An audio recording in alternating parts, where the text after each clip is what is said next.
చర్చలో మనతో పాటు బీఆర్ఎస్ నాయకులు ఓ నరసింహారెడ్డి గారు జాయిన్ అవుతున్నారు. నమస్తే నరసింహారెడ్డి గారు. అలాగే మనతో పాటు రాజకీయ విశ్లేషకులు భుజంగరావు గారు కూడా ఉన్నారు. భుజంగరావు గారు నమస్తే. ముందుగా నరసింహారెడ్డి గారు, మనం చూస్తున్నాం నిన్న సీఎం సభ నల్గొండలో జరిగింది. రచ్చ రచ్చ అంటూ ఈ రోజు వార్త కూడా మనకు ప్రధానంగా కనిపిస్తూ ఉంది. నల్గొండ కాంగ్రెస్లో విభేదాలు బయటపడ్డ పరిస్థితి కూడా కనిపిస్తూ ఉంది. దీంతోపాటు ఎక్కడికక్కడ సభ వెలవెలబోయిందనే అంశం కూడా మనం చూస్తూ ఉన్నాం. ఆ సభలో ముఖ్యమంత్రి చేసిన వ్యాఖ్యలపై కూడా తీవ్రస్థాయిలో బీఆర్ఎస్ నేతలు తప్పుపట్టిన అంశం కూడా మనకు ప్రధానంగా కనిపిస్తోంది. ఎట్లా చూడాలి ఈ అంశాన్ని అంతా కూడా? నిన్న జరిగిన సభ జరిగిన తీరు, సభలో ముఖ్యమంత్రి మాట్లాడిన అంశాలు ఎట్లా చూడాల్సిన అవసరం అనిపిస్తుంది? కాంగ్రెస్ వాళ్ళు కొట్టుకోవటం, రాజగోపాల్ రెడ్డి రాకపోవటం అది పెద్ద ప్రజలకు సంబంధించిన వాళ్ళు అంతర్గత కళాలు ఎప్పుడైనా కాంగ్రెస్లో ఉంటూనే ఉంటాయి. కోమటిరెడ్డి, వెంకరెడ్డి, ఉత్తమ్ కుమార్ రెడ్డి పడదు. ఇంతకుముందు స్టేజ్ మీద కొట్టుకున్న వీళ్ళంతా దామోదర్ రెడ్డి గారు బతుకున్నప్పుడు. అది పక్కన పెడితే ప్రజల అంశం ఏంటంటే నేను అనేది, నిన్న ముఖ్యమంత్రి గారు అక్కడికి పోయినారు. హ్యామ్ రోడ్లకు సంబంధించి శంకుస్థాపన, పైలాన్ ఆవిష్కరణకు కనగలు పోయినారు. ఇది నల్గొండ జిల్లా పర్యటన.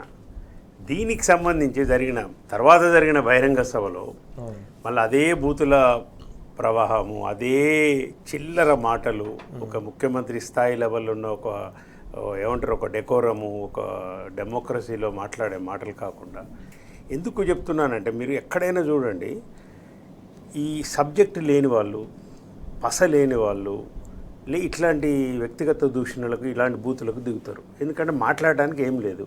ఇప్పుడు 30 నెలల పరిపాలన జరిగిన తర్వాత ఒక కాంగ్రెస్ ముఖ్యమంత్రి కానీ, ఆ మంత్రులు కానీ, ఆ వేదిక మీద ఉన్న మంత్రులు కానీ మాట్లాడవలసింది ఏందండి? మీరు 30 నెలల మేము ఎన్నికల ముందుకు ఈ హామీలు ఇచ్చినాం, ఈ హామీలు చేసినాం అని చెప్పాలి. నువ్వు నెరవేర్చిన హామీ ఏది లేదు కాబట్టే కదా ఇవాళ వ్యక్తిగత దూషణలకు దిగింది. నువ్వు ఇప్పుడు వ్యక్తిగత బాడీ శరీర ఆకృతుల గురించి మాట్లాడుతున్నాడంటే ఎవడైనా కానీ, ఎవడైనా కానీ అంటున్నా నేను, ఎవడైనా కానీ వాడు నీ పస లేదన్నట్టు అర్థం. నువ్వు కొజ్జగానవని అర్థం. నీకు లేదు, పస లేదు. నువ్వు ఏం చేసినావో చెప్పలేకపోతున్నావు.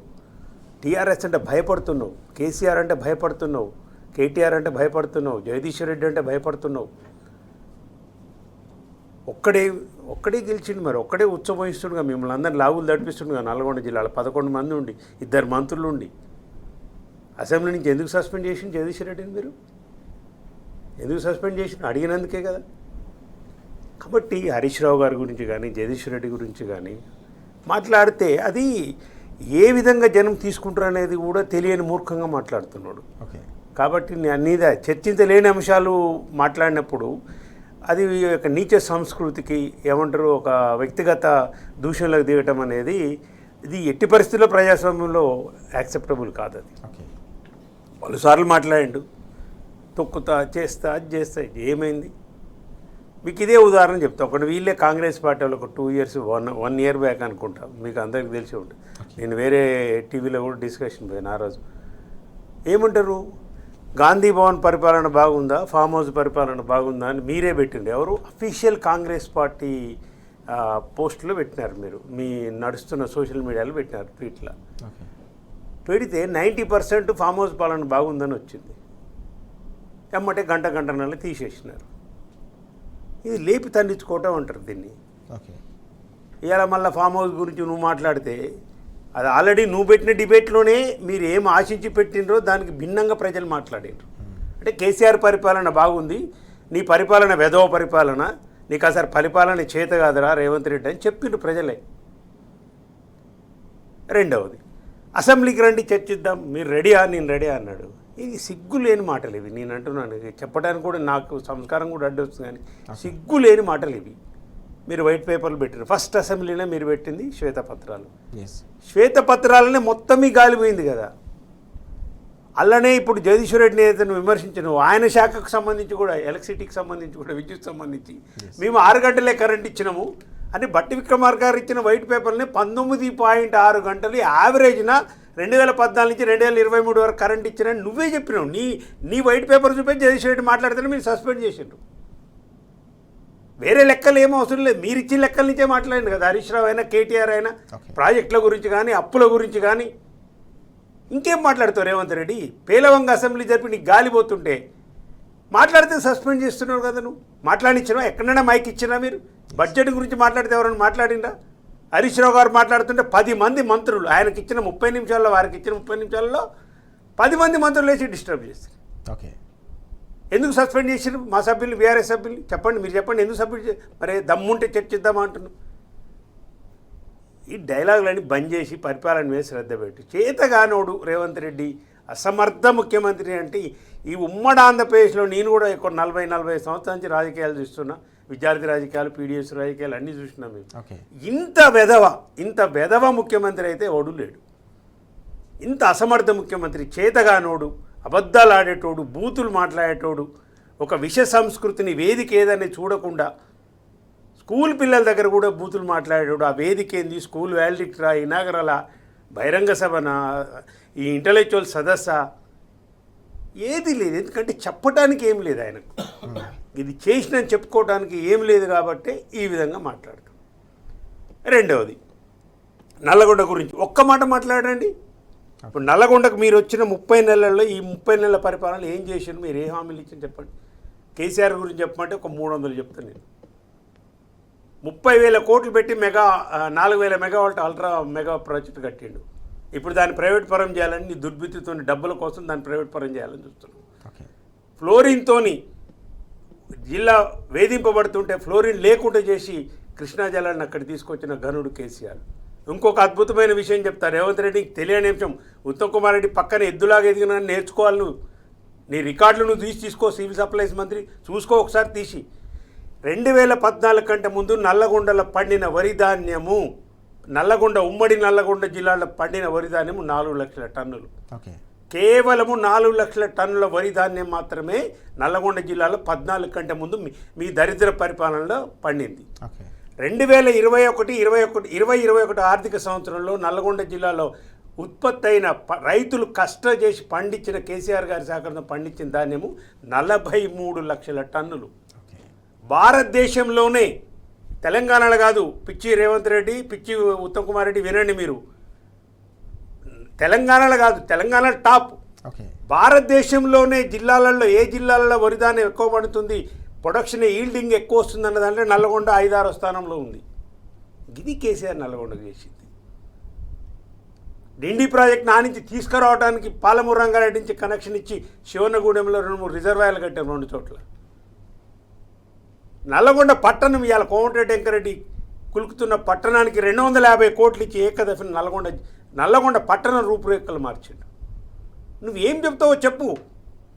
ఎన్ని సబ్స్టేషన్లు కట్టినాము, ఎన్ని నీళ్లు మీ ముఖాలకు నల్లగొండ నాగారు చూసారు పెద్దలు. జానారెడ్డి గారు పరిపాలన కానించి ఇప్పటి వరకు ఇలా జానారెడ్డి దాంట్లో ఈయన ఉత్తమ్ కుమార్ రెడ్డి మంత్రే, కోమటిరెడ్డి వెంకరెడ్డి మంత్రే. తొలి మేజర్ రాజాపూర్ దగ్గరికి మీరు ఇది టేలెండ్ అని చెప్పి నాగార్జున సార్ నీళ్ళు పారించలేని దుర్మార్గులు మీరు, చేతగాని వెధవలు. టేలెండ్ అంటే తోలు తీస్తా అని చెప్పింది కేసీఆర్ అధికారులకు. టేలెండ్ ఏందే నాకు అర్థం కాదు. టేలెండ్ అంటే ఏంది అంటే వీళ్ళు రాగానే, మంత్రులు రాగానే చెప్పిన సార్ అది టేలెండ్ సార్, నీళ్ళు పోవు సార్ ఆడికి. ఎందుకు పోవా నీళ్ళు? చివరి దానిక తీసుకొచ్చి కోదాటి తీసుకొచ్చి చెరువు నింపినాం. ఇదే కాళేశ్వరి నీళ్లతో 450 కిలోమీటర్లు ఉన్న పెన్పాడు మా సొంత మండలం రావి చెరువు నింపినాం. ఎన్నెన్ని చెప్పమంటారు, మాకు టైం ఇస్తే మీకు చెప్తాం. నీలాంటి వేదవ మాటలు మాట్లాడి, అబద్ధాలు మాట్లాడి, బూతులు మాట్లాడి పరిపాలన చేయలే కేసీఆర్ గారు.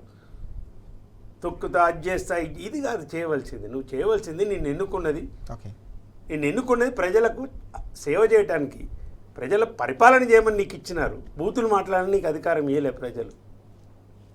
ఇక నల్లగొండ గురించి నువ్వు మాట్లాడితే ఒక్కడి నిన్న మొత్తం స్పీచ్లు నల్లగొండ గురించి ఒక్కటి చెప్పిండా? ఏం చెప్పిండు నల్లగొండకు? ఏం చేస్తామని చెప్పిండు? ఏం చేస్తామని చెప్పినావు నల్లగొండకు? ఒడ్లు కొంటలేరు, దాని గురించి మాట్లాడినావా? మాట్లాడవు. నీళ్లు లేవు, ఇప్పుడు కృష్ణా జలాలో ఉన్న నీళ్ళు వాడు చంద్రబాబు నాయుడు దోసుకొని పోతాడు, దాని గురించి మాట్లాడాడు. దేనికి మీరు మీటింగ్ పెట్టి నల్లగొండ జిల్లాకి ఇచ్చిన ఏదన్నా ఒక పని ఒక్కటి చెప్పినా మీరు దాంట్లో? జయేష్ రెడ్డిని బూతులు మాట్లాడి, హరీష్ రావు గారి మేము బూతులు మాట్లాడి, శరీరాకృతుల గురించి మాట్లాడి, ఎంత చిల్లర వెధవ ముఖ్యమంత్రి అయిందంటే ఈయనకి ఏంటంటే నాకు అనిపిస్తే ఒక ఫ్రస్ట్రేషన్, ఒక భయం జొరబడ్డది ఆల్రెడీ. మేము గెలవము, కాంగ్రెస్ నాయకులు ఇంటర్నల్గా చెప్తున్నాం, ఇంకో 15-20 సంవత్సరాలు లేదన్నా నరసాన అయిపోయింది మా పని, వాళ్ళే చెప్తున్నారు. కాబట్టి అందిన కాడికి దోసుకోవాలి, క్యాబినెట్ మీటింగ్ పెట్టుకోవాలి, అధికారులు లేకుండా పెట్టుకోవాలి, పలానా దాంట్లో నా పర్సెంట్ ఎందుకు రాలేదు ఈయన అడగాలి. ఇది కదా మొన్న జరిగిన క్యాబినెట్ మీటింగ్. ఎందుకు అధికారులు లేకుండా ఏమైనా క్యాబినెట్ పెడతారండి? ఏమైనా అర్థం ఉందా దీంట్లో? మీ వాటాల పంచాయతీ కోసమే కదా మీరు పెట్టింది. 30 నెలల పరిపాలనలో మీరు చెప్పుకోవటానికి ఒక్క అంశం, 6 గ్యారెంటీలు 13 పథకాలలో 6 గ్యారెంటీల సంపూర్ణంగా ఒక గ్యారెంటీ అమలు చేసినామని చెప్పే ధైర్యం ఉందా? నీ కొడంగల్కే పోదామని కేటీఆర్ గారు సవాల్ వేసిండు. నీ సొంత గ్రామం కొండారెడ్డిపల్లె పోదామన్నారు. మీ అన్నదమ్ముల హెరాస్మెంట్ తట్టుకోలేకనే అక్కడ మాజీ సర్పంచ్ సూసైడ్ చేసుకొని చచ్చిండు. ఇది కదా నీ పరిపాలన? ఇది కదా నీ పరిపాలనకు తార్కాణం ఇవ్వాలా? ఎన్ని స్కాములు, ఒక్క స్కీమ్ అన్న లేదు, మొత్తం స్కామ్ల పరిపాలనే. భూముల ఆక్రమణ, భూములు చూస్తే ఇక రేవంత్ రెడ్డి భూమి చుట్టే తిరుగుతుండి. ఇప్పుడు ఎన్ని ఆక్రమణలు అండి. ఎనుముల రాజ్యం నడుస్తుంది ఇక్కడ, అన్నదమ్ముల అరాచకం. ప్రవీణ్ కుమార్ గారికేమో సెక్యూరిటీ తగ్గిస్తారట. ఓకే, మరి ఎవడండి ఆ కొండారెడ్డి, ఎవడు ఆ తిరుపతి రెడ్డి, ఏమన్నా వాళ్ళన్నా వార్డు మెంబర్లా కనీసం? వాళ్ళకి ఎందుకు ఉంటుంది నలుగురు గన్మెన్లు? ఏ రాజ్యాంగంలో ఉంది ఇది? అరాచకమైన పరిపాలన నువ్వు చేసుకుంటూ స్వర్ణయుగం లాంటి పరిపాలన రైతులకు అందించి నల్లగొండ జిల్లానికి అంత అభివృద్ధి చేసి కరోనా టైంలో ఇంటింటికి పోయి ఒడ్లు కొని రైతు బంధు ఇచ్చి అన్నీ చేసిన కేసీఆర్ నువ్వు తిట్టడం అంటే నీ యొక్క నీచత్వం, నీ యొక్క దుర్మార్గం, అప్రజాస్వామిక ఒక ఇది కనపడుతుంది తప్పితే దాంట్లో నీకు నువ్వే బయటపడిపోతున్నావు. కేసీఆర్ అంటే భయం దొరబడది. ఆయన ఫ్రస్ట్రేషన్ ఏందా? కేసీఆర్ ఎన్నిసార్లు మాట్లాడి నా పేరు తీయడా? కేసీఆర్ వెధవల పేర్లు తీయడు. ఆయన మొదటి నుంచి ఉన్న సారుకున్న లక్షణం ఏంటంటే వెధవల గురించి అసలు మాట్లాడాడు, అది పేరు పెట్టి అసలే మాట్లాడాడు. కేసీఆర్ ఉచ్చరించడానికి కూడా నువ్వు సరిపోవను కదా. ఇప్పుడు అంత అనేది ఏంటంటే కేసీఆర్ నీ పేరు తీయడానికి ఇష్టపడతలేరు అంటే కేసీఆర్ ఉచ్చరించడానికి కూడా నీకు అర్హత లేదు, అంత అనర్హుడివి నువ్వు. రాజకీయాలలో అట్లాంటి వాళ్ళు కేసీఆర్ గారు, జానారెడ్డి గారు కూడా వెళ్ళిపోయాడు 2014లో. పెద్దలు జానారెడ్డి గారని సంబోధించేది, దేనికైనా ఆయన పిలిచేది, మాట్లాడేది, సలహాలు తీసుకునేది. అపోజిషన్ లీడర్గా ఛాంబర్కి పిలిపించుకొని మాట్లాడేది ముఖ్యమంత్రిగా ఉన్నప్పుడు. అవసరమైతే వారి ఛాంబర్కి వెళ్ళేది. ఇది కదా చేసే పని. నువ్వు అవలవలో మాటలు మాట్లాడుకుంటూ, నువ్వేదో మాటలు మాట్లాడుకుంటూ నీకు నువ్వే తృప్తి పొందుతా, భజన పొందుతా అంటే పొందండి కొద్ది రోజులు. ఇంకెంత కాలం ఉంది? ఇంకో సంవత్సరం అయితే అయ్యేపా. ప్రజలు రెడీగా ఉండరు, నీ పరిపాలన చూసిండ్రు, నీ బూతులు విన్నారు, అంతా అయిపోయింది. కాబట్టి ఇచ్చిన హామీల మీద శ్రద్ధ పెట్టాలి ప్రభుత్వం. ఇది కాదు మాట్లాడే పద్ధతి కాదు, ఇది ప్రజాస్వామ్యంలో అసలే తగదు. ఇది పూర్తిగా పరిపాలన వైఫల్యంతో ప్రజలకు సమాధానం చెప్పలేక మాత్రమే కేవలం భూత పురాణం అందుకుంటున్నారని చెప్పి వైఎన్ఆర్ గారు మండిపడుతున్న అంశాలు ఇప్పటివరకు మనం చూస్తా ఉన్నాం. భుజంగరావు గారు ఎట్లా చూడాల్సిన అవసరం కనిపిస్తుంది? ఈరోజు కీలకమైన ఈ అంశం సీఎం సభలో రచ్చ అంటూ, అలాగే ముఖ్యమంత్రి చేసిన వ్యాఖ్యలపై బీఆర్ఎస్ నేతలు కూడా తీవ్ర స్థాయిలో మండిపడిన అంశం కూడా కనిపిస్తూ ఉంది. దమ్ముంటే అసెంబ్లీ రద్దు చేయి, అలాగే చర్చిద్దామని చెప్పేసి హరీష్ రావు గారు కూడా సవాల్ విసిరిన సందర్భం. కేసీఆర్ గారి అంటే నిధులు, నియామకాలు ఒక సువర్ణ యుగం నడిచింది, కానీ పూర్తిగా ఇప్పుడు భూత పురాణం నడుస్తుందని చెప్పేసి నేను జగదీష్ రెడ్డి గారు కూడా మండిపడిన అంశం కనిపిస్తూ ఉంది. ఎట్లా చూడాలి ఈ మొత్తం అంశాన్ని అంతా కూడా? మనం ఎట్లా చూసినా, ఏ కోణంలో చూసినా చండాలపు పరిపాలన, బూతుల ముఖ్యమంత్రి, ప్రజలంతా అసహించుకొని మా కర్మకు ఎట్లాంటి పరిపాలన తెచ్చుకుంటామా, ఎట్లాంటి ముఖ్యమంత్రిని ఎన్నుకొని చూస్తున్నామా అని రోజు బాధపడుతున్న పరిస్థితి.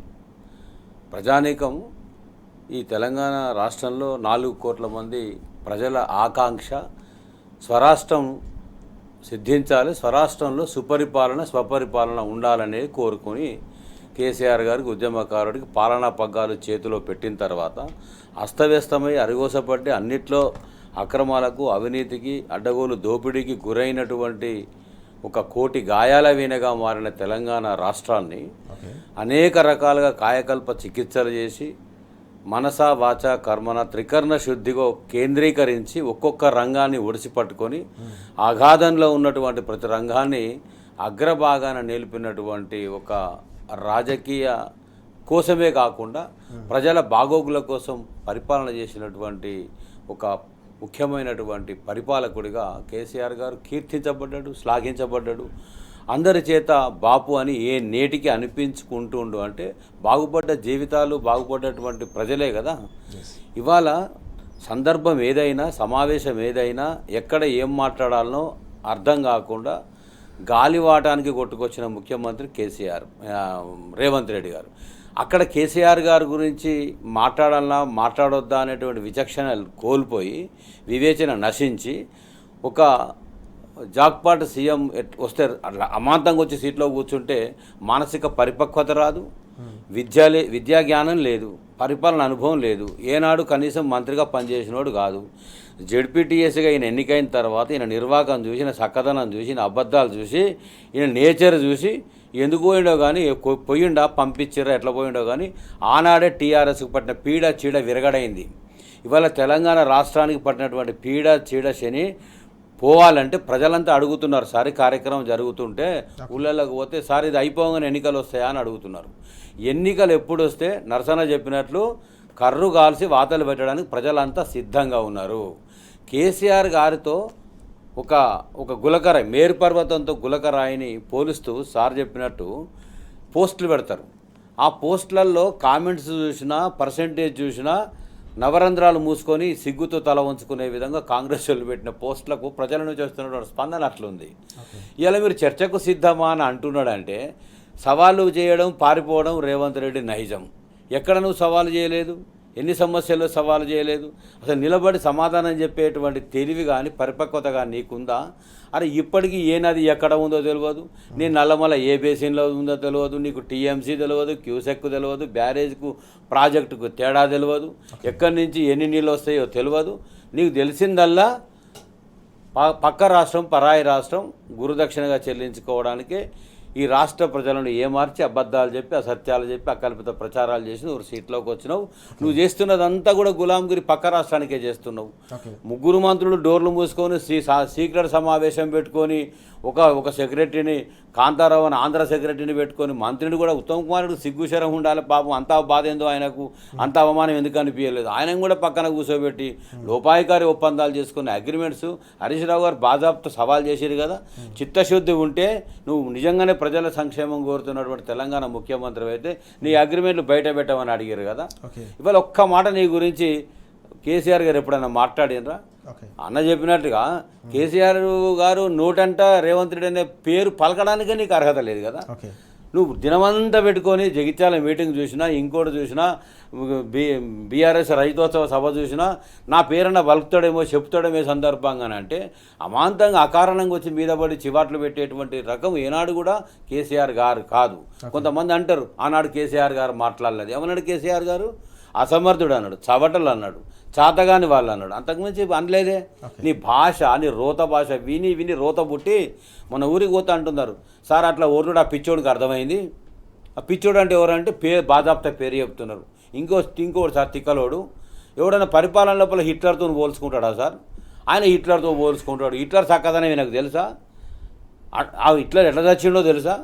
ఆ నిర్వాహకమే కదా చివరికి ఆత్మహత్య చేసుకొని అడ్రస్ లేకుండా చచ్చిపోయాడు. ఈయన కూడా ఒక మానసిక రోగి సార్. నేను చెప్పట్లే, ప్రజలు అంటున్నారు. అంత చైతన్యవంతులైన ప్రజలు. ఈయనకు మానసిక రోగం ఉండట్టుంది సార్. రోజు అబద్ధాలు ఆడుడు, ప్రతి మీటింగ్లో తిట్టుడు, ఎదుటి వాళ్ళ మీద ఇరుచుకపడు, లేని ఆరోపణలు చేసుడు, ఇవన్నీ కూడా అక్రమ సంబంధాలు అంటగట్టుడు. ఈయనకి ఏదో మానసిక జబ్బు ఉన్నట్టుంది సార్. ఇంట్లో ఇప్పటికైనా పట్టుకున్న చికిత్స చేస్తే బాగుపడతాడేమో, లేకుంటే పూర్తిగా పిచ్చి కుక్క మాదిరిగా అయిపోయాడు సార్ అని అంటూ కేటీఆర్ గారిని, హరీష్ రావు గారిని, కేసీఆర్ గారిని అకారణంగా నువ్వు అడ్డగోలుగా మాట్లాడితే సహించే స్థితిలో ప్రజలు లేరు, బుద్ధిజీవులు లేరు, మేధావులు లేరు, సమాజం లేదు. ఆకాశం పైన ఉమ్మేద్దామని చూస్తే తెలియదు ఒక ముఖ్యమంత్రికి అర్థం కావాలి అది వచ్చి నీ ముఖం మీదనే పడుతుందని. పడ్డ సందర్భాలు ఎన్నో ఉన్నాయి కదా. ఇప్పటికైనా సోయి తెచ్చుకొని స్పృహ తెచ్చుకొని ఇంకో 2 ఏళ్ల కాలం మిగిలి చచ్చింది.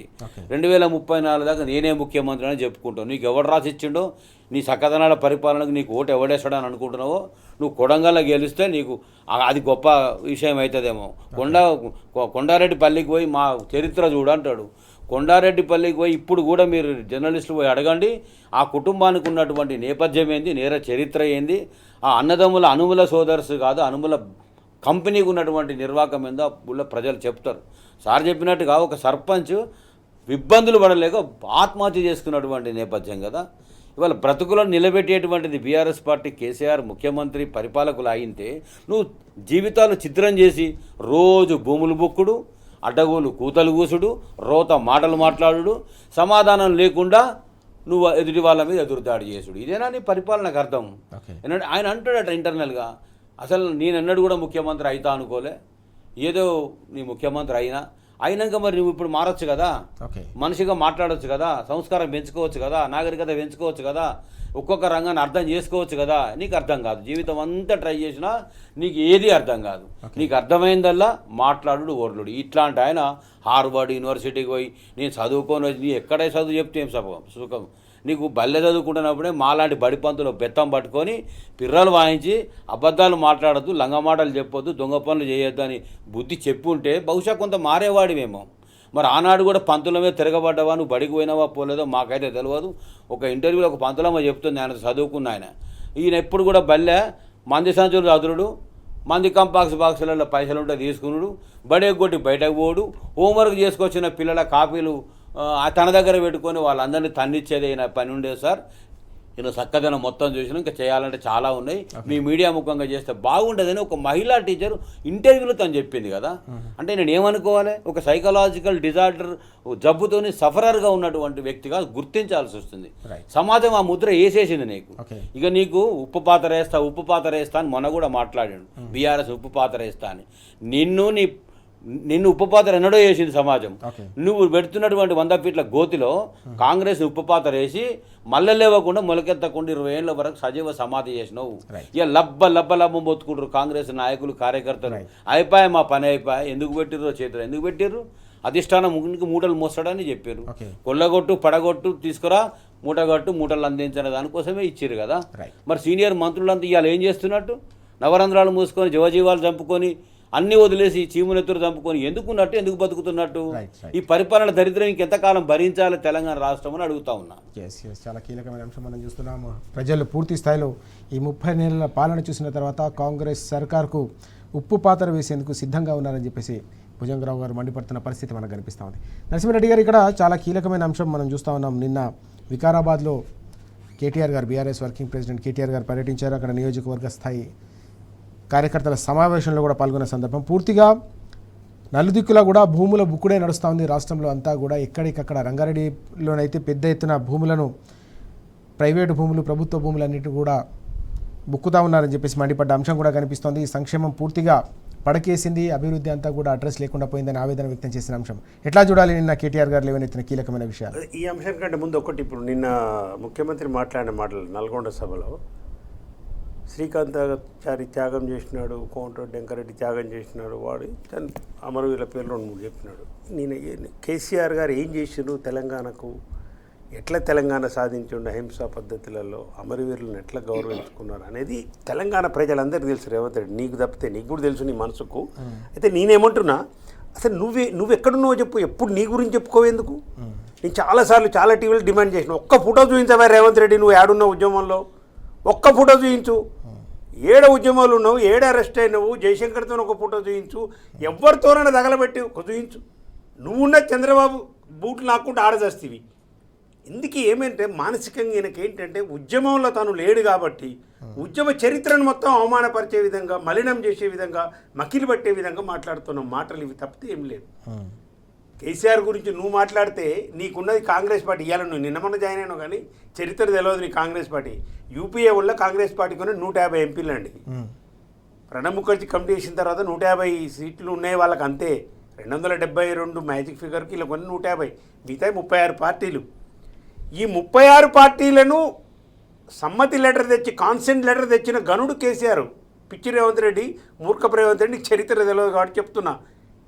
మీ ప్రణబ్ ముఖర్జీ గారు వేసిన కమిటీకే 36 పార్టీల నుంచి, అన్ని పార్టీల నుంచి, మీ భాగస్వామ్య పార్టీలు కాకుండా ఇతర పార్టీల నుంచి కూడా తెచ్చి పార్లమెంట్లు ఇచ్చి వాళ్ళందరూ కూడా ఎస్ అనిపించింది.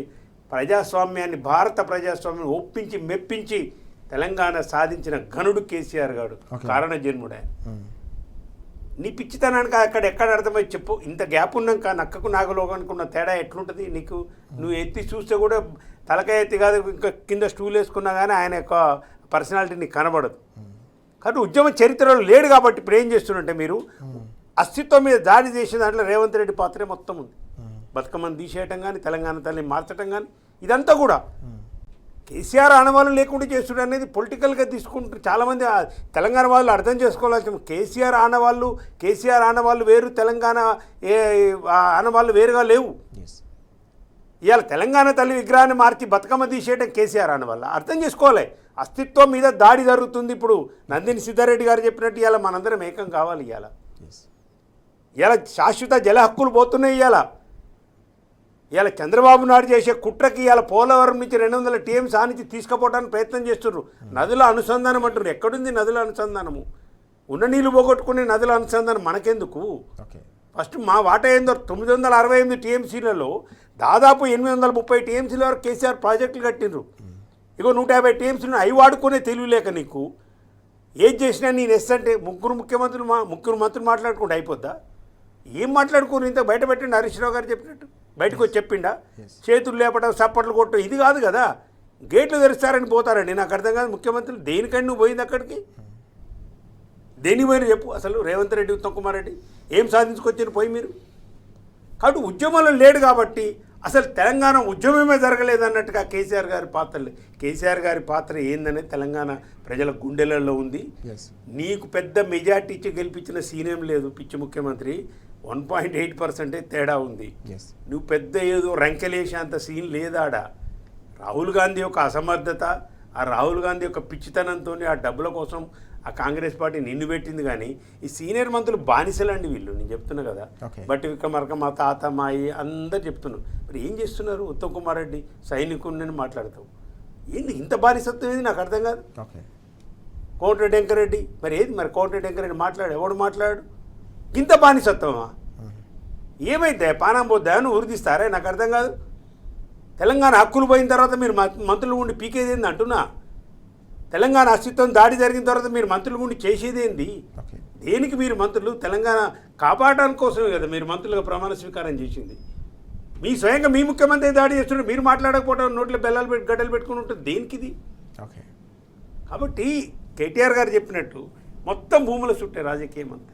లగచర్ల మీరు చూడండి, మౌలాలిది 500 కోట్ల భూమి చూడండి మీరు. ఏ భూమి? ఇవాళ ఫ్యూచర్ సిటీ వ్యవహారం ఏంటండి? ఎక్కడుంది అసలు ఆ సిటీ? హద్దులు చెప్పమని రేవంత్ రెడ్డి గారిని అడుగుతున్నాను నేను. నాగార్జున సాగర్ రోడ్డు, శ్రీశైలం రోడ్డు మధ్య 13,500 ఎకరాలు ఫార్మాసిటీ కోసము కాలుష్యకారకమైన పరిశ్రమలకు తరలించడానికి కేసీఆర్ ప్రభుత్వం చేసింది, ఎక్వైర్ చేసింది. ఇవి అలానే కానీ నువ్వు ఎలకబెట్టింది ఏది ఎలకబెట్టినా కానీ. హైకోర్టులేమో ఫార్మాసిటీ కంటిన్యూ చేస్తున్నా అంటావు, రైతులకేమో భూములు తీసుకుంది ఫార్మాసిటీ కోసం. సాంకేతికంగా ఫ్యూచర్ సిటీ నిలబడదండి, కోర్టులలో నిలబడదు. ఎట్లా నిలబడుతుంది? ఒక పర్పస్ కోసం రైతుల దగ్గర తీసుకున్నప్పుడు ఆ పర్పస్ డిఫీట్ అయినప్పుడు ఆ ల్యాండ్ వాళ్ళకి అప్పచెప్పాలి. సుప్రీంకోర్టు జడ్జిమెంట్స్ ఉన్నాయి. మెట్రోది మొన్న చూసినాం మనం. బీకాల్ బైక్ నుండి ఆడిపోయి ఏం చేసినావు నువ్వు? ఉన్న దాంట్లో ఫేజ్ 1 మెట్రోలో సొంతంగా రాష్ట్ర ప్రభుత్వానికి ఉన్నదాన్ని 50% రాసిచ్చి వచ్చిండు పెదవ. జైపూర్ ఫార్ములా అంటారు. జైపూర్ ఫార్ములా ఇదే. జైపూర్లో ఇట్లే జరిగింది. ఫస్ట్ మెట్రో పోయింది, సెకండ్ మెట్రోకి ఫైనాన్స్ పోతే ఈ ఫస్ట్ దాంట్లో మాకు 50% వాటా ఏంటి దానికి అప్పిస్తామన్నారు కేంద్ర ప్రభుత్వం. అది జైపూర్ ఫార్ములా సంతకం పెట్టి వచ్చింది. ఇప్పుడు ఉన్న ఎల్ఎన్టీని ఎల్లగొడుతుంది. వాళ్ళు చేసిన అప్పు, ఎల్ఎన్టీ వాళ్ళు చేసిన అప్పు 13,500 కోట్లకి ఇప్పుడు వడ్డీ కడుతున్నారు రోజు 2.5 కోట్లు. ఈ పిచ్చిదనం కాకపోతే, ఇది అసమర్థత కాకపోతే ఏమంటారు దీన్ని? మరి ఎందుకు ఇప్పుడు 14,000 కోట్లు తెలంగాణ ప్రజల మీద భారం వేసినావు నువ్వు? ఏంటి ఎల్ఎన్టీ మెట్రో ఆస్తులు? ఏంది మెట్రో ఆస్తులు? 269 ఎకరాలు కేసీఆర్ గారి ప్రభుత్వం కేటాయించిన భూములు, 16 లక్షల ఎస్ఎఫ్టీ వాళ్ళు కట్టిన ఎల్ఎన్టీ వాళ్ళు. ఇప్పుడు ఆ 16 లక్షల ఎస్ఎఫ్టీ దొబ్బాలే, ఈ భూములు దొబ్బుకోవాలి. మరి నువ్వే దొబ్బుతేటనే మేము కూడా అలా సగం దొబ్బాలని వాళ్ళు బీజేపీ. నిన్న ఆయన జాతీయ అధ్యక్షుడు వచ్చిండు, ఆయన మాట్లాడతాడు. అసలు వీళ్ళిద్దరూ ఎంత నగ్నంగా దొరికిపోతారంటే, బీజేపీ అధ్యక్షుడు మాట్లాడతాడు, ఇప్పుడు ఇక్కడ అధికారంలో ఉన్నది ఎవరండి? కాంగ్రెస్ పార్టీ. నువ్వు విమర్శించవలసింది ఎవరిని? కాంగ్రెస్ పార్టీని విమర్శించాలి. వాళ్ళ హామీలు అమలు పరచలేదని విమర్శించాలి. ఒక్క మాట రేవంత్ రెడ్డి గురించి మాట్లాడరు. మళ్ళీ కేసీఆర్ గారి పరిపాలన గురించి కేసీఆర్ని మాట్లాడతారు. ఈయనేం చేస్తాడు? బీజేపీ పరిపాలన గురించి కేంద్రంలో ఒక్క మాట మాట్లాడాడు. అధికారంలో లేని కేసీఆర్ గురించి, బీఆర్ఎస్ గురించి వీళ్ళిద్దరు పార్టీలు, జాతీయ పార్టీలు మాట్లాడుతున్నాయంటే మీకు బీఆర్ఎస్ అంటే, కేసీఆర్ అంటే ఎంత వణుకు పుడుతుందో అర్థమవుతుంది. ఈ రెండు జాతీయ పార్టీలు కలిసి బీఆర్ఎస్ను ఖతం చేయాలనే ప్లాన్లు మీ అవి కలలుగానే మిగులుతాయి. కానీ ఇక్కడ సాధ్యపడదు. తెలంగాణ అనేది పోరాటాల గడ్డ. ఇది మీ నాటకాలన్నీ బయటపడిపోయినాయి. ఇక మీరు ఎంత వేరే పద్యాలు పాడినా అసలు పద్యాలు ప్రజలకు అర్థమైపోయినాయి. మీకు క్లోజ్ చేసే టైం దగ్గరకు వచ్చింది అనేది ప్రజలందరూ వెయిట్ చేస్తున్నారు. బీజేపీ మనం చూస్తున్నాం, బీఆర్ఎస్ను రాజకీయంగా ఎదుర్కోలేక కాంగ్రెస్ అలాగే బీజేపీ కలిసి చేస్తున్న కుమ్మక్కు రాజకీయాలు తెలంగాణ సమాజానికి అర్థమైపోయాయని చెప్పేసి వైఎన్ఆర్ గారు స్పష్టం చేస్తున్న అంశాలు మనం చూస్తాం. భుజంగరావు గారు, వాస్తవానికి గతంలో బీఆర్ఎస్ హయాంలో వికారాబాద్ జిల్లా ఏర్పాటు చేయడం కావచ్చు, రంగారెడ్డి అభివృద్ధి కావచ్చు, పెద్ద ఎత్తున అన్ని వర్గాలకు సంబంధించిన సంక్షేమ అభివృద్ధిని ముందుకు తీసుకెళ్తే పూర్తిగా ఇప్పుడు రేవంత్ సర్కార్ అంతా కూడా భూములపై పడిందని చెప్పేసి కేటీఆర్ గారు తీవ్ర స్థాయిలో మండిపడిన అంశం మనకు చూస్తూ ఉన్నాం. కాంగ్రెస్ అలాగే బీజేపీ రెండు జాతీయ పార్టీలు కూడా తీవ్ర నష్టం చేస్తూ ఉన్నాయి తెలంగాణకు అనే అంశాన్ని కూడా ప్రస్తావించిన పరిస్థితి. ఎట్లా చూడాలి ఓవరాల్గా ఈ ఇష్యూ అంతా కూడా? వీళ్ళు భూముల గురించి పిచ్చి ప్రేలాపనలు ఏం చేశారు అంటే కేసీఆర్ గారు ధరణి తీసుకొచ్చారు, ధరణిని ఎత్తి బంగాళాఖాతంలో వేస్తామన్నారు. ఇప్పుడు భూభారతి అని గొప్పగా తీసుకొచ్చినామని చెప్పారు. అది భూభారతి కాదు, భూహారతి.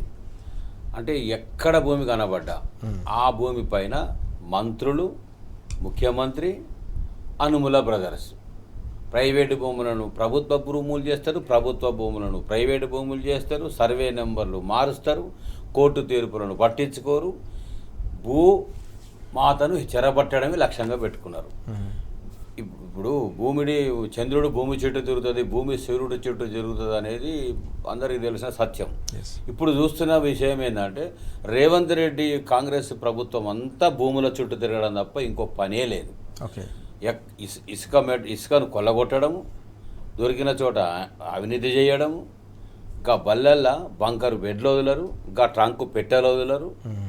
చివరికి పొయ్యి అడిగి పోయినరు. ఒక డ్రగ్ పెడ్లరు టోనీ కేసులో బుక్ అయ్యి ఎఫ్ఐఆర్ బుక్ అయ్యి కేసులో ఉన్నటువంటి ఒక బిజినెస్ మ్యాన్కు హిమాయత్ నగర్లో ఉన్న కాంట్రాక్ట్ ఇస్తారు. అంటే ఎక్కడ అవినీతికి ఆస్కారం ఉంటుందో అక్కడ అవినీతి చేస్తూనే ఉన్నారు. క్రియేషన్ చేయాలి, పర్సెంటేజ్ తీసుకోవాలి, పంచుకోవాలి. అరే సిగ్గులో 44 ఎకరాలు నాకు 15 ఎకరాలు ఇస్తావా, 20 ఎకరాలు ఇస్తావా అని చెప్పేసి నీ మనుషులను తోలి, నీ మంత్రిని తోలి నెంబర్ 2 అంటే నెంబర్ 1 అంటే మీ చక్కదనం ఏంది? నేను ఏ నెంబర్ పెట్టుకున్నా చేస్తున్నదంతా కూడా ఇదే దోపిడే కదా. అంటే అక్కడ కేటీఆర్ గారు మాట్లాడిన దాంట్లో అరే ఒక్క తలకాయ లేకుండా ఒకడు 5 లక్షల కోట్లు అంటాడు, ఒకడు 6 లక్షల కోట్లు అంటాడు, ఒకడు 8 లక్షల కోట్లు అంటాడు, ఒకడు 10 లక్షల కోట్లు అంటాడు. నోటికి ఎంత వస్తే అంత.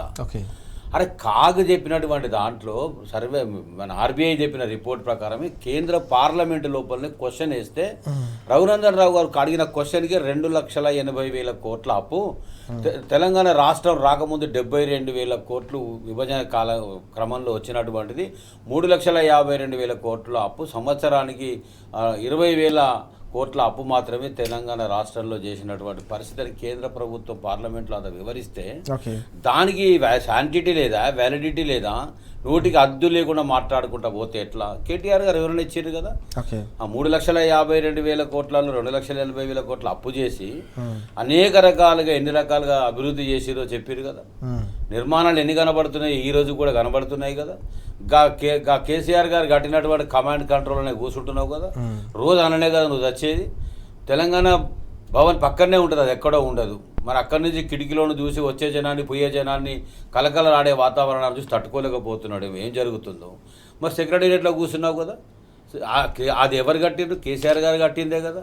దాని ముందరనే కనబడుతుంది అమరుల స్తూపం కనబడుతుంది కదా. ఆ పక్కనే నువ్వు బంధించినటువంటి అంబేద్కర్ విగ్రహం కనబడుతుంది కదా. 33 మెడికల్ కాలేజీలు కనబడుతున్నాయి కదా.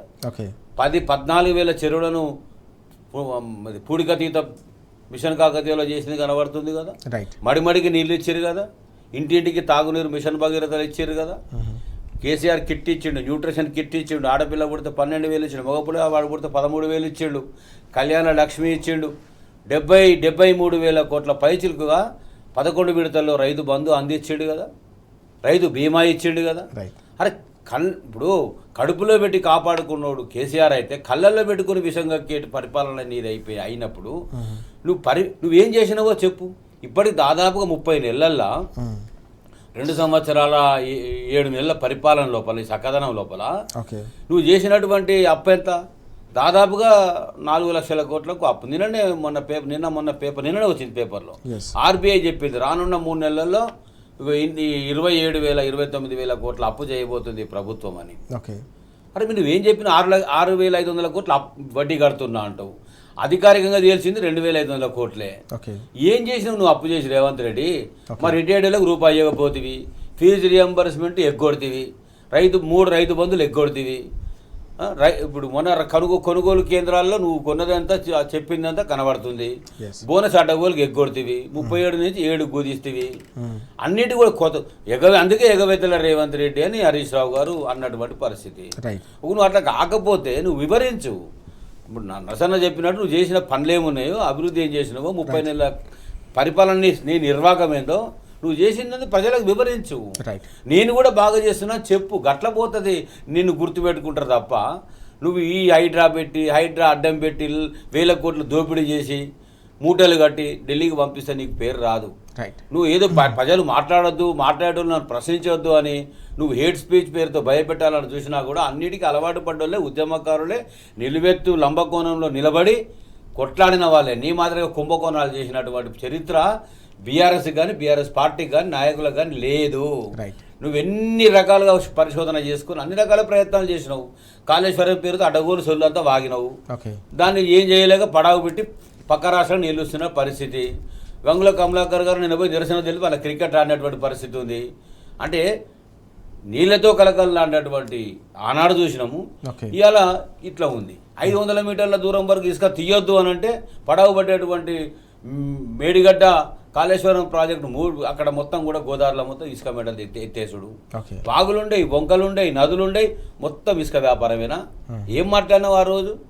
నేరేళ్ల గురించి చాలా గొప్పగా చెప్పినావు కదా. మరి నీ మంత్రులు చేస్తున్నది ఏంది, ప్రభుత్వం చేస్తున్నది ఏంది? భూముల ఇసుక, ల్యాండ్, శాండ్, సింగరేణి అన్నింటినీ చెరబట్టుడేనా? అంటే ఆయన అంటున్నాడు ఒక దగ్గర, నేను ఎట్లా పరిపాలన రాను, నేను నా ముఖానికి మళ్ళీ ముఖ్యమంత్రి నేను కాను, మమ్మల్ని గెలిపించేది లేదు, మమ్మల్ని అయ్యో అంటారు కదా పల్లెల్లో కింద పోసేది చేతిలో కూడా పోయారని. మా కోట ఎవడేసే పరిస్థితి ఉండదు. మా ప్రభుత్వం రాకపోయినా కూడా మళ్ళా కేసీఆర్ గారికి పరిపాలనకు వస్తే మొత్తం అవస్థలు పెట్టుడే ఉండాలి, మొత్తం గరక మొలక కూడా మొత్తం నాకిపోవాలి, ఎక్కడ ఏం మిగిలొద్దు అనేటువంటి గంత విద్వేషం నింపుకొని, గంత కుట్ర నింపుకొని తెలంగాణ రాష్ట్రం పట్ల ఇట్లా చేస్తే నీలాంటి బిడ్డను ఈ తెలంగాణ తల్లి ఎట్లా కన్నదని బాధపడుతున్నాం. చెరపట్టదు రేవంత్ రెడ్డి. ఇప్పటికైనా మారండి, మానసిక పరిపక్వత తెచ్చుకోండి, నీ పరిపాలన ఎట్లా చేయాలో నేర్చుకోండి. అంతే తప్ప నువ్వు ఈ రకమైనటువంటి పరిపాలన, ఈ చెరబట్టుడు, అన్యాయం, అక్రమాలు, అవినీతి చేస్తే బరాబర్ 2 సంవత్సరాల కాలంలో బీఆర్ఎస్ తిరిగి అధికారంలోకి వస్తుంది. నీ కుంభకోణాలు అన్నీ కూడా బయటికి తీయడం జరుగుతుంది. ఏ ఒక్కరిని కూడా వదిలిపెట్టదు. తిన్నదంతా కూడా వడ్డీతో సహా కక్కించి తీరుతుందని చెప్తాము. ఎస్ మనం చూస్తున్నాం. వచ్చేది తప్పకుండా బీఆర్ఎస్ ప్రభుత్వమే, తప్పకుండా జరిగే ప్రతి కుంభకోణంపై విచారణ తప్పదని కూడా భుజంగరావు గారు చెప్తున్న అంశాలు మనం చూస్తా ఉన్నాం. మరొక కీలకమైన అంశం కనిపిస్తుంది ఎన్ఆర్ గారు. డ్రగ్ పెడ్లర్కు రేవంత్ సర్కార్ రెడ్ కార్పెట్ అంటూ గురుకులాల్లో దాదాపు 38 కోట్ల రూపాయల కాంట్రాక్ట్, ఏకంగా ట్రంక్ పెట్టెలకు సంబంధించిన కాంట్రాక్ట్ గతంలో డ్రగ్స్కు సంబంధించిన కేసులో ఉన్న వ్యక్తికి ఇచ్చారనే అంశం ఎట్లా చూడాల్సిన అవసరం కనిపిస్తుంది ఈ విషయాన్ని? రేవంత్ రెడ్డి చుట్టూ ఉన్న వాళ్ళు మీరు చూడండి, ఆయన చుట్టూ ఉన్న వాళ్ళు ఇప్పుడు ఫైమ్ కానీ మిగతా వాళ్ళంతా కూడా ఎవరైతే ఏ గ్యాంగ్ అయితే ఈ భూములు కానీ మిగతా అంతా నేర చరిత్ర గల వాళ్ళే. మీరు ఒక 6 నెలల క్రితం ఒక ఫోటో వచ్చింది వెలుగుల్లో, అక్కడ జ్యోతిలో వచ్చింది. ఏంటంటే అది ఈయన జైలుకు పోయినప్పుడు నోటుకు వేసుకుపోయినప్పుడు ఎవడో అక్కడ ఏదో పక్క బ్యారెక్లో ఉండి ఈయనకు ఏదో ఛాయలు అందించి అది ఇది చేసినాడు. వాడిని పిలిచి సన్మానం చేసిండు సీఎం అయినాక, ఆ ఇంటికి పిలిచి నా జైలు మీటర్ని పరిచయం చేసిండు పత్రికల వాళ్ళందరికీ. అంటే నేర ప్రవృత్తి గల మనుషులే నచ్చుతారు, వాళ్ళకే ఆర్థికంగా లాభాలు చేస్తారు. అందుకని డ్రగ్ పెడ్లరు ఆయనకు నచ్చుతాడు కదా, డ్రగ్స్ లేకుండా చేస్తాను ఒకవైపు మాట్లాడతాడు, ఉక్కు పాదం అంటాడు, ఆ పాదం అంటాడు, ఈ పాదం అంటాడు, ఏ పాదం లేదు, అంత హంబక్ అన్నట్టు. అయితే ఇప్పుడు ఏంది స్కూల్ కాంట్రాక్ట్, ఈ గురుకులాల కాంట్రాక్ట్ గురించి మాట్లాడి కేసీఆర్ గారు దాదాపు 1000 పైన 2000 పైన గురుకులాలు చేసి అత్యున్నతమైన ప్రమాణాలు గల విద్యను అందించి, విద్యే కాకుండా ఎవరెస్ట్ ఎక్కేంత దూరం పోయేంతకు మిగతా ఓవర్సీస్ స్కాలర్షిప్ పెట్టి అంబేద్కర్ పెట్టి బడుగు బలహీన వర్గాల ప్రజలకు, వాళ్ళ పిల్లలకు నాణ్యమైన విద్యను అందించి వాళ్ళని సమాజంలో అత్యున్నతంగా తలెత్తుకునే విధంగా కేసీఆర్ గారు నిలబెట్టారు. ఈ దుర్మార్గుడు వచ్చిన తర్వాత నూతన విద్యా విధానం అని ఒక ఆయన ఏమంటారు, మన ఏమనాలి ఆయన కూడా తెలియదు కానీ ఏమి తెలియని ఒక ఆకునూరు మురళి గారిని వేసి ఆయనే చెప్పిండు కేసీఆర్ నాకు 10,000 అందుకే ఇట్లా రాసిన అని చెప్పిండు. ఆయన కూడా రాజీనామా చేసిండు. చేసి ఇప్పుడు దాని ప్రకారం ఏది అన్ని బళ్ళు మూసేస్తాం. మన బెంగళూరులో జరిగిన ఎన్ రామ్తో జరిగిన దాంట్లో కూడా ఏం చెప్పిండు, 27,000 స్కూళ్ళు ఉన్నాయి తెలంగాణలో, 27,000 స్కూళ్ళు అవసరం లేదు, 4,000 చాలంటాడు. అంటే ఉన్న స్కూళ్ళు బంద్ చేయటము. నేను చదువుకోలేదు కాబట్టి తెలంగాణ అసలు ఎవడు చదువుకోవద్దు, నేను చదువుకోకుండా ఈ స్థితికి వచ్చిన కదా కాబట్టి ఎవడు చదవద్దు, నిరక్షరాస్యులలో టాప్ ఉండాలి మనది. హైయర్ ఎడ్యుకేషన్ కౌన్సిల్లో ఇంతకుముందు కేసీఆర్ గారి పరిపాలనప్పుడు నేను యాజ్ ఎ మెంబర్గా ఎన్రోల్మెంట్ రేషియో అని ఉంటుంది. రేషియోలో నేషనల్ ఎన్రోల్మెంట్ రేషియో కంటే మనం ఎక్కువ ఉండేది ఎప్పుడు కూడా 16-17%. 27 ఉంటే మనం 40 ఆ రేంజ్లో ఉండేటాలు. జిఆర్ఈ జనరల్ ఎన్రోల్మెంట్ రేషియో అని ఉంటుంది. ఇప్పుడు మొత్తం డౌన్ అయిపోయింది. విద్య ప్రమాణాలు మొత్తం తెలంగాణలో పూర్తిగా డౌన్ అయిపోయినాయి ఈ పిచ్చి పరిపాలన వల్ల. ఆయనే మళ్ళీ విద్యాశాఖ మంత్రి, అది ఎవరికి ఇయ్యడు. ఇప్పుడు ఇంటర్మీడియట్ రద్దు అన్నారు, లేదు రద్దు లేదు మళ్ళీ అన్నాడు. 27 స్కూల్లో 4,000 చాలంటాడు. ఒక్కదానికని ఒక ప్రామాణికంగా ఒక నిపుణుల కమిటీ, ఒక అఖిలపక్ష సమావేశము, నోటికి ఏది వస్తే అది తెల్లవారులు ఈయనకి ఏది కలబడితే అదే. గిట్లాంటి పరిపాలన చేసేటోని పట్టుకొని కేసీఆర్తో పోలిక, కేసీఆర్ నేనంట అంటే కేసీఆర్ నీ పేరు తీయడు, రేవంత్ రెడ్డి జన్మల తీయడు, గుర్తుపెట్టుకో. ఆయన ఉచ్చరించాలంటే కొంత అర్హత ఉండాలి, నీకు అర్హత లేదు. ఒకటి దీనికి సంబంధించి టెండర్లు ఫైనల్ చేయటంలో స్కూలు విద్యార్థులలో కూడా మీ ఇళ్ళ కూడా అక్రమ సంపాదనేనానే. కనీసము గురుకులాలలో మంచి తిండి పెట్టలేక దాదాపు 106 మంది ఉంటాయి ఫుడ్ పాయిజన్ అయి చచ్చిపోయారు, పిల్లలు చచ్చిపోయారు. మంచి బియ్యం పెట్టలేక పురుగుల పడ్డ అన్నం పెట్టి ఫుడ్ పాయిజనింగ్ అయి చనిపోయారు హాస్పిటల్ పోయి. ఇవాళ ఏంటి స్కూల్ బ్యాగుల కానించి, షూల కానించి, కలర్లు వేసే దగ్గర నుంచి ప్రతి దాంట్లో లంచమే, ప్రతి దాంట్లో లంచం. వాడి డ్రగ్ పెడర్ ఇచ్చాడు ఎందుకంటే ఈయన క్లోజ్ ఫ్రెండ్ కాబట్టి. ఈయన కూడా జైలు ఉండే, వీడు కూడా అప్పుడు మరి ఈయన ఓటుకు నోటుకుపోయినప్పుడు ఆ పక్క బ్యారక్లో అన్న చచ్చిండేమో, అందుకే ఆయనకి ఇస్తుండు.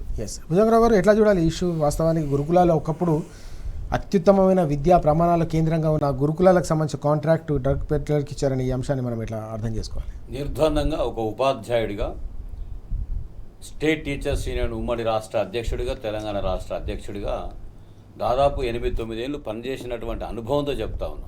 2007లో నేను జిల్లా అధ్యక్షుడిగా ఉన్నప్పుడు నవీన్ మిట్టల్ గారు దుర్మార్గమైన కాంగ్రెస్ ప్రభుత్వం, రాజశేఖర రెడ్డి గారు సీఎంగా ఉన్నప్పుడు 282 బడులను విధ్వంసం చేసి మూసేసి జీవో 76 ఇచ్చి తెలంగాణ రాష్ట్రానికి అంతా విస్తరిస్తాము, విద్యా విధ్వంసం చేస్తాము అని అంటే 3 నెలలు మేము చాలా నిరంతర పోరాటాలు చేసి అనేక రాజకీయ పార్టీల దగ్గరికి వెళ్తే ఎవ్వరు కూడా సమస్యను పట్టించుకోనప్పుడు కేసీఆర్ గారు టీఆర్ఎస్ అధ్యక్షుడిగా ఉన్నప్పుడు 3వసారి రాజీనామా చేసి అతి తక్కువ మంది గెలిచి అనేక కుట్రల వల్ల ఇబ్బంది పడుతున్న సమయంలో మేము వచ్చినప్పటికి కూడా మా సమస్యను ఆయన స్వీకరించి సమస్యను భుజం మీద వేసుకొని నేనున్నా మీకు అండగా అని చెప్పేసి టీఆర్ఎస్ అండగా నిలబడి 10 జిల్లాల్లో తెలంగాణ రాష్ట్రంలో విద్యా విధ్వంసాన్ని, విలీనాన్ని, మూసివేతలను ఆపినటువంటి దార్శనికుడు, ఉద్యమకారుడు, తాను స్వయంగా కరీంనగర్లో ధర్నా చేసినటువంటి ఒక రాజకీయ దూరదృష్టితో చూసినటువంటి నేతగా ఎప్పటికైనా కేసీఆర్ గారికి బ్రహ్మరథమే పడుతుంది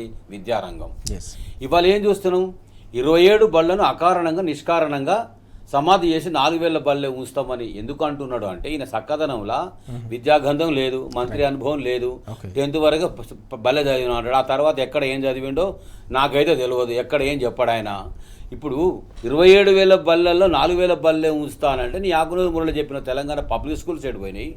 కేసీఆర్ గారు పెట్టినటువంటి అనేక మంది బడుగు బలహీన దళిత వర్గాల అణగారిన పిల్లలకు విద్యా అవకాశాలు కల్పించి తీర్చిదిద్దిన గురుకుల పాఠశాలను ఏం చేయదలుచుకున్నావు చెప్పకుండా ఇవాళ డ్రగ్ కల్చర్ లేకుండా చేస్తా అని చెప్పేసి నువ్వు గట్లా చేస్తూ ఉంటే వాళ్ళకే నువ్వు కాంట్రాక్ట్ ఇచ్చి ఇంకా 38 కోట్ల కాంట్రాక్ట్ను కూడా వదలకుండా, ఇంకా బంకర్ బెడ్లను వదలకుండా, వాళ్ళ పిల్లల్లో తిండి నాణ్యమైన భోజనం లేకుండా, ఇంకా ట్రంక్ పెట్టెల్లో కూడా వదలకుండా చెదబట్టడమా నాకు అర్థం కావడం లేదు.